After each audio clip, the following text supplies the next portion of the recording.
Shalom, bien-aimés dans le Seigneur, vraiment partout Bokolanda, Nzambalola Apambola, Ndenge Kaka, Tokutana Kanabiso, Nakati na émission, Nabiso la valeur d'une femme. J'espère que Esalemi Kolebele, to l'équipe pour na présenter émission Oyo. Nabaye bele babengi batuni en tout cas Nzambe apambola ba onyoso bazwaka temps pour na kolanda même kokomela biso na kati na privé pour na encourager vraiment ezala ba onyoso bazali ko subscribe Nzambe a pambola bino nyonso Nzambe vraiment amona bino na musala bozo sala ezaya ye en tout cas na pamboli bino na kombo Masia. Merci vraiment Eza mokolo malelo Yesu Masia asali biso lisusu grâce oyo pour que ngai na ya kotelema liboso na bino na ya ko transmettre liloba oyo atina monoko nanga pour que eyeba kopesa kwa porter un plus na kati na vie ya moko oyo azali koluka Yesu Masia. Alors lelo na mokolo malelo na kati na valeur d'une femme Seigneur aye ko inspirer nga na thème ya femme pourquoi tu pleures. Moi si pona nini ozolela. Pona nini Yesu Masia ayeli biso na thème oyo c'est parce que alingi yo mingi mama nanga alingi yo mingi ndeko nanga mwasi alingi yo ndeko nanga onyoso okozwa tona yo kolanda mateya oyo.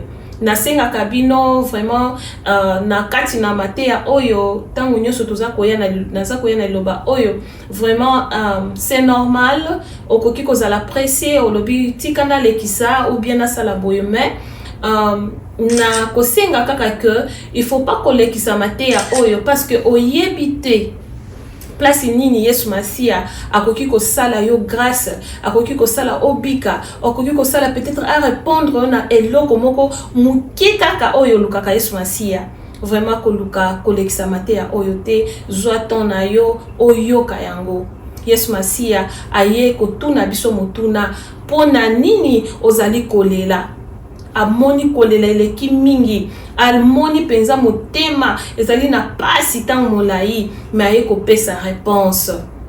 Femme, pourquoi tu pleures? Alors avant to kota na kati na makambo nyonso ndenge ka to bandaka émission na biso en tout cas na ko senga vraiment même si okozana musala même si okozana nzela donc ticket to disposer ka motema na yo que soit temps na yo pe moment na yo kolanda mateya oyo olanda prière oyo pour que Seigneur aiba ko sunga biso asala musala na ye na kati na mokoma lelo. Éternel Dieu des armées, Jésus-Christ de Nazareth na bengio yonde nguya yonde liloba liloba na yo ekela nyonso etosi. C'est pour cela na sengi pe liloba na yo na moma oyo ekita pona kosala misala na yo na kati na motema ya moko na moko Seigneur oyo akozwa ton na ye pona koyoka pe na kolanda liloba oyo Seigneur Jésus-Christ de Nazareth. Mama na yo azali mutu oyo ayebi koloba te mais avec toi Jésus-Christ de Nazareth na ebete okoloba pour que peuple na yo ezala béni. Na sengi nyonso ezali kotosa yo te Seigneur na moment oyo et bah Seigneur koyoke na yo parce que yo zanzambe na kombo na Jésus-Christ de Nazareth. Amen. En tout cas, bien-aimés dans le Seigneur, encore shalom et bienvenue na kati na émission na biso la valeur d'une femme. Oyo Seigneur a inspiré pour na koya ko partager, ko solola, ko fortifier na kati na liloba à travers mokolo malelo. En tout cas, lelo tokotanga poto kene musika te.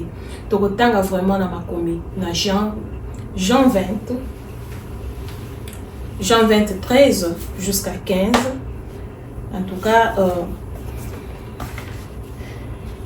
Tokotanga yango au nom de Jésus-Christ de Nazareth. Jean 20, je m'excuse, 13 jusqu'à 15. Je lis au nom de Jésus-Christ de Nazareth. Et ils lui disent, femme, pourquoi pleures-tu? Elle leur dit, parce qu'on a enlevé mon Seigneur et je ne sais où on l'a mis. Ayant dit cela, elle se tourna en arrière et elle voit Jésus qui était là et elle ne savait pas que c'était Jésus. Jésus lui dit, femme, pourquoi pleures-tu? Qui cherches-tu? Elle pensait que c'était le jardinier, lui dit, Seigneur, si c'est toi, tu l'as emporté, dis-moi où tu l'as mis et moi je l'ôterai.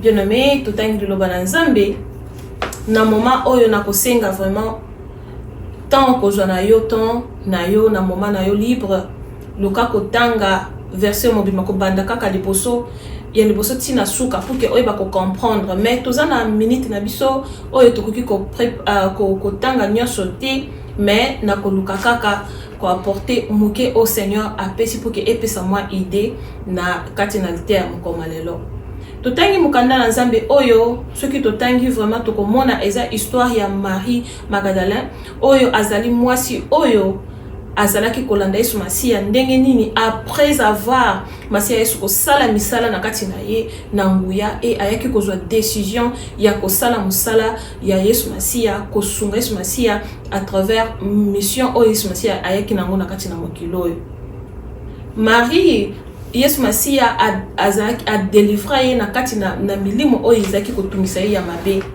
mais alanda Yesu Masiya ti nekulu na liwa parce que lelo tozo mona ndenge Marie azalaki ko wuta ko kende kotala Yesu Masiya mokana na Nzambe ezali ko yebisa biso alamuka kizaki tongo azo kende pona kotala tongo oyo bazali koloba ezali tongo oyo ezalaki na kati ezalaki na molili na kati nango azo kende kotala Yesu Masiya mais na ko kende koluka Yesu Masiya akutaki Yesu Masiya na place oyo bakundaki azalaki te.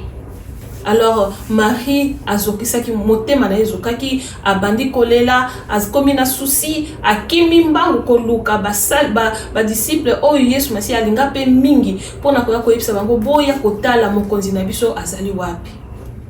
Soki totali Marie ndenge akendaki boye quelque part peut-être alukaki kotala bongo pour que alobi soki natali bango peut-être bakoya bako kosala ta mo effort mo eloko moko boye pour que baluka mais tango bango baye bayaki kaka batali bandimi ya solo azate e bazongaki mais tango bazongaki tomoni mokanda na Nzambe ezobisa biso ke Marie azongaki te Marie atikalaki na kati kaka na kolela na kati ya kolela na ye aza ko mituna oya sali boye za wanani mokonzi nanga akie wapi. Alors na kati na mituna tomoni banjelo baye babimeliye batuni ye mutuna ndenge tochi kotanga na kotuna ye mutuna ozolela nini ozoluka nini tokoloba nyonso Marie na réponse na ye aza koloba kaka zoluka oyo Yesu Kristo esika batie wapi baibi mokonzi na ngai abaluka boye tomoni Yesu Masiya liloba na Nzambe soko yebisa biso azaki pembeni ya Marie aye lisusu kotuna motuna oyo banjelo batunaki mais Marie ye akanisaki ke azosolola nde na jardinier zoka nde azosolola na motu oyo na mokonzi na lumière na sali na kimia na esengo na nyonso na ye azakoluka na pembeni wana mais azakoyeba te. Alors ce qui te montre pourquoi Yesu Masiya ayeli biso liloba oyo aye na liloba oyo pona nini ndeko nanga eza question oyo natunaka tango nyonso Masiya aye na liloba oyo pona nini amoni kolela na yo amoni souffrance na yo leki amoni mituna na yo leki amoni koyima amoni pasi ma emiso tanga ozolemba te mais aye kotuna yo ka mutuna moko mwasi pona nini ozolela pona nini alika pesa yo réponse. Tomoni Marie azali kobima na kati na tongo ezali lisusu na mwa molili na kati veut dire kozanga Yesu Masiya na kati na vie na yo osa na kati na lumière na ténèbres.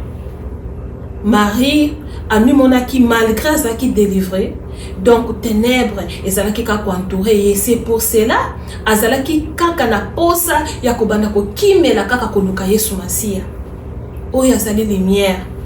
Tomoni lisusu que ténèbres oyo ezalaki koentourer Marie ezali lisusu mokili tango oza na kati na mokili oyo ezali molili mokili oyo ezali ekokozala na lumière ata mokete. C'est pour cela azalaki kokima lisusu na kati na mokili azali kokende koluka sali mais esika azali kokende akomi akuti eloko te tokotala ekozala na kati na prière na yo ozoluka Yesu Masia ozolela mais ozo se sentir vide ozo mimona neti azate na luki ye na moni ete na beleli na lembi mais Yesu Masia eko yebisa yo kaka kolemba te continue la koluka kasi na position nini tala Marie alembaki te tour aliboso akendaki aza kolela ake koyebisa ba disciple Yesu Masia oyo alingaki mingi aza kolela na pasi ya motema. Alors na kati na nyonso wana Yesu Masia ayaki kobima abengi Marie tango abengi Marie na kombo nde Marie ayeko découvrir que oyo zoka nde ye nazoluka. Pourquoi tango nyonso oyo Marie tango azalaki Yesu Masia abimaki atuni yo motuna wana Marie akokaki koyoka Yesu te akokaki kondima te keza iso ye azoyeba keza jardinier azo répondre pe kutu. Pourquoi? C'est parce que soki Yesu Masia azana yote azana kati na yote oza mokufi. Soki ozangi Yesu Masia na kati na yo oza moto oyo si okufi okoki koyoka te okoki komona te. Marie azalaki ko se retrouver kaka kati na ténèbres. Marie azalaki kati na molili akokaki koyoka maloba na Masia te esengeli Yesu Masia petola lisusu matoi na ye esengeli Yesu Masia apetola lisusu miso na ye. C'est pour cela Yesu Masia ye moko tango andimaki ko se manifester liboso ya Marie pour que Marie a reconnaître ye yango afongola ki matoi atango abengi ye Marie a reconnaître que eza Jésus oya zali kolo soki tokiti na se tokomona mokanda na Nzambe ezali kokende koyebisa biso makambo ebele mais Yesu Masia aussi Marie ya liboso kosimba ngai te ne me touche pas. Pourquoi Yesu Masia aboyaki Marie a touché mais Marie ayebisaki te ka touché ye parce que ya Nzambe amonaki déjà na kati na motema. Marie azalaki koluka Yesu Masia tango amoni Yesu Masia esengotoni na motema akoki ko sauter akoki ko mukonzi nanga asimba mais alobi ne me touche pas. Ayebisi kaka eloko moko kende yebisa bandeko na ngai bandeko mama na ngai ndeko na ngai jeune fille ndeko na ngai nyonso kolanda mateya oyo tika ete mokolo malelo Yesu Masia na posa pe na kolela na yo oyo lukaka Yesu a répondre yo a pesa yo courage oyo Marie azalaki nango pour que a se manifester na vie na yo. Batindi Marie pour que akende kopanza siko sango malamu akende koloba mais ya liboso Marie akendaki koloba na ye ezalaki ya kolela mais kozonga na ye ya deuxième tour bayebisi ye kende ezalaki siko ya esengo nde oyo Yesu Masia ayekosenga ekopesa yo lelo ayekopesa yo lelo alobi ne me touche pas parce que oyo ya ye ya liboso basimbaki yango basakanaki nango basimbaki permettraki yango mais ya deuxième tour alobi ete bakoki kosimba yango lisusu te oyo apesi yo nani akoki kosimba yango lisusu nani akoki kobebisa yango lisusu ozalaki entouré na molili ténèbre wana ezalaki ko entouré yo ba makambo ebele za ko entouré yo kozanga kimia kozanga esengo kozanga na kati na molili. Mais lelo Yesu Masia ayeko benga yo na kombo na yo lelo Yesu Masia ayeko fongola miso na yo pour que omona tango nyonso zo sambela omona ke eza ye tango nyonso zo sambela oyoka ke eza ye tango nyonso zo sala makambo yeba ke eza Nzambe et tango atindi yo po kende okoyoka soni okobanga okoloba soki na lobi bakosala soki na lobi bakoloba jamais ya Masia babomba kango te parce que tango asi asali nani akoki kosimba yango azate ya liboso basimba ki yango parce que tango bakei okendaki Marie akendaki ya liboso akendaki ya lobi bayaki bakuti oyo basimbaki balobi ya solo ozana makambo betela batu ozana makambo sola etungisa yo oyebisa batu oloba baya kutu basala balobi eza ya solo mais solution ezwama te bakei basongi bavandi mais solution oyo Yesu Masiya ayekopesa yo lelo ezaka ye moko alobi tango koluka nga na motema motutami tango koluka ngai na motema na yo nyonso nga na komibomba epa na yo te. C'est pour cela Marie Yesu Masiya a se manifestaki epa na ye parce que amonaki motema na ye aza nzambe alingaki se manifester même epa ya basali oyo bayaki parce que bazaba oyo alingaki mais pona nini aboyaki ko se manifester amonaki motema ya mwasi. Umela na sena makolo umela koluka nzambe kolemba te ya liboso bayaki bamoni bapesi solution te kasi ya mibale mokolo solution aye apesi yo témoignage atindi yo kotala te koloba te tango bayaki tango basa yo kende ezala na kati na biloba na nzambe ezala na kati na musala ezala na kati na makambo na yo ngai bayebanga nazalaki boy mais lelo kendo yebisa bango ke ngai oyo nazaki moyibi eza moyibi oyo boyebi lisusu te ngai oyo nazaki moto masumu eza oyo boyebaki lisusu te ngai oyo nazaki ndumba eza oyo boyebaki te ngai oyo nazangaki mwana eza oyo boyebi lisusu te ngai oyo nazangaki kimia nazangaki esengo ngai oyo nazaki na kati na molili eza oyo te oyo nazana ye oyo aza vivant atindinga pona yebisa bino ke azali vivant, il est vivant, il est ressuscité, il n'est plus dans le tombeau. Oyo eza na kati na tombeau eza oyo basimba eza oyo basakana nango eza oyo banyata mais oyo eza ya kosekwa bakoki kosimba ngo lisusu te. Masiya Yesu ayeko tuna yo femme pourquoi tu pleures, pourquoi pleures-tu ozolela nini ozokende liboso na nzambe na maloba nini.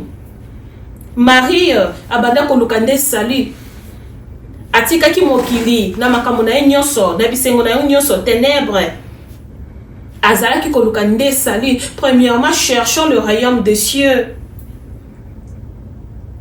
atikaki nyonso azoluka nde Yesu. Siko yo kolela na yo eza ya nini tango nyonso bazotuna ye ozolela nini nazoluka mokonzi na ngai po yebisa ngata aza wapi na simba ye nakende kozwa siko yo ya yo kolela eza nini. Soki totuni siko sujet ya kolela nano kokuta ozana ba sujet ata 8-5 eza ko ambrier nanu yo moko. Yesu Masiya yebaki Marie aza koluka ye aza kolela pona nini andimaki Marie alobango na monoko na ye. Lelo Yesu Masiya ayeko senga yo zala na leko moko oyo zoluka et puis loko oyo zoluka nango ezala na bénéfice oyo ye moko mokonzi Yesu Masiya akoki ko se retrouver na kati nango parce que Yesu Masiya tango Marie alukaki ye nde apesaki courage nde apesaki autorité wana apesaki nguya alobi kende potango ya tinda apesaka nguya atindi ye na nguya alobi kendo yebisa bango kende yebisa bandeko kende. Yesu Masiya ayekopesa yo permission peut-être na oyo likambo kosala na kati na vie na yo ekoki kosekwisa moto moko ekoki kobikisa moto moko ekoki kopambola moto moko ekoki koyoka soni te na oyo Nzambe asali na kati na yo. Abikisi yo na maladi koyoka soni te parce que bayebaki oza kobela abikisi yo na pasi koyoka soni te parce que opetela ndeko na yo moko lisolo oza na pasi kanga monoko na yo te loba Yesu Masiya il est vivant. Au commis témoin à Jésus-Christ. Au commis témoin naï. Anga suko suki na lobby koloba. Koloba na yo oyo koloba ya mbala oyo. Ezali ya sonité. Ezali ya kokende kotelemisa. Tikete Yesu Masiya asimba motema ya oyo nyonso akolanda mate ya oyo. ozalaki na kati na pasi, ozalaki na kati na kolela, ozalaki na kati na kosambela, ozali ko ceinture vide, mais lelo Yesu Masia a se manifester na pembeni na yo. Lelo Yesu Masia a fongola matoi na yo. Lelo Yesu Masia a fongola misu na yo. Lelo Yesu Masia a se manifester pour que tango Yesu Masia koloba oyoka, omona, okende, opanza sango malamu. Nanguya na ye oloba azanzambe abotisaka, azanzambe abalisaka, azanzambe akangolaka, azanzambe asalaka ya minene, azanzambe adelivre nga na misala mabe, alongoli nga na kindumba, alongoli nga na kutima libota, alongoli nga na basinga oyo ezalaki kokanga ngai. Il est vivant, il n'est plus dans le tombeau. Zambalingio alobi ozolela nini? Ayeko kausama ya misu, ayeko pangusama ya misu na yo, ayeko kausa pota ya motema oyo même si ozotambola okoki koloba yango te. Obi nakoyoka soni nakobeta lisolo na nani? Soki na beti lisolo bakoloba kaka eza ya solo, makambo toyebi yango. Esala kaka bongo, eza kaka solo. Mais eza na mutu moko soko beteli lisolo akoyebisa yo ke na yebi yango te, akopesa yo solution. Zwa courage, kolemba te, ikapiko, Nzambe na ngai akotika yo te. Aza Nzambe ya bomoi. Soki lelo tokobeta histoire ya Marie Makadala, c'est parce que tomoni Marie azalaki na kati na mabe, Yesu Masia asali misala, mais alembaki te. Yo Yesu Masia asali yo misala, yo osonge lisusu kaka molili. Et après lisusu lobi Nzamba tiki ngai. Non. Marie alembaki te. Malgré misala oyo basalaki, azalaki komona kaka ke non. Ngai na lumière kaka, mais ténèbres. Il faut kana bana kokima, c'est pour cela tongo wana ezalaki yokola ya butu, azalaki koboya yango, azako kende koluka kaka lumière, azokende kaka koluka sali, azokende koluka kaka kimia, azokende koluka esengo. Ozoluka esengo na yo wapi? Ozoluka kimia na yo wapi? Na banganga okokuta nganga se abeli liboma, okokuta ye asi alongwe, okokuta nganga kufi, apesio maye kauki, apesio nzete esili, apesio okomi liboma. Nganga batelaka mutu te, mubateleza Yesu Masia. C'est pour cela Yesu Masia nde na ekopesa yo mokolo malelo, na ekopesa yo courage, na ekosenga yo mama nanga, ndeko nanga. Yesu Masia amonaki kolela na yo, asili komona yo, osalaka semblant. Mais Marie asalaki semblant te, azalaki kolela, azobimisa maloba na ye na monoko. Tikete Yesu Masia apesa yo courage, atangisa yo kosambela koloba na ye, pour que tango akoya omona pe oyoka ye. Vraiment Nzamba lola apambola yo ndeko nanga nyonso, okozwa ton na yo pona kolanda. En tout cas kolekisa matea oyo te. Chaque fois soko yoki ke il faut zongela tikete matea ezala lokola prière na kati na vie na yo. Et tango koyoka yango eba na kosala, eba na ko transformer o nyonso za na kati na yo, pour que un jour yo pe okende atinda yo ndenge atinaki Marie oloba ete Nzambe nanga azana bomo, il ne plus dans le tombeau. Nzamba lola apambola bino nyonso, bao nyonso vraiment bokolanda, pe bao nyonso vraiment bolemba te. Nzambe apambola na mukana ye, soki lisusu aye a inspiré lisusu na maloba na ye, ndenge na senga bino mosala oyo eza ya Seigneur. Même si bomoni biso toleki te, toumeli tamolai, tokoya te pour que tosala yango kaka boye, tokoya te pour que tosala non. Tango azali kotinda pe biso abike kende toyoki toye. Donc naza na kondima Yesu Masia akosimba yo ndeko nanga oyo kolanda matea oyo, pe okotika la le même te na même temps ko yoka mater akosala misala na kati na vie na yo même na kati na molimo na yo même na kati na nyoso oyo osengaka ako changer atmosphère ya prière na yo pe okokumisa ye na kombo na Yesu Masia tikete kimia na Yesu Masia pe mawa na ye eumela kati na bino na kombo na Yesu Kristo. Merci.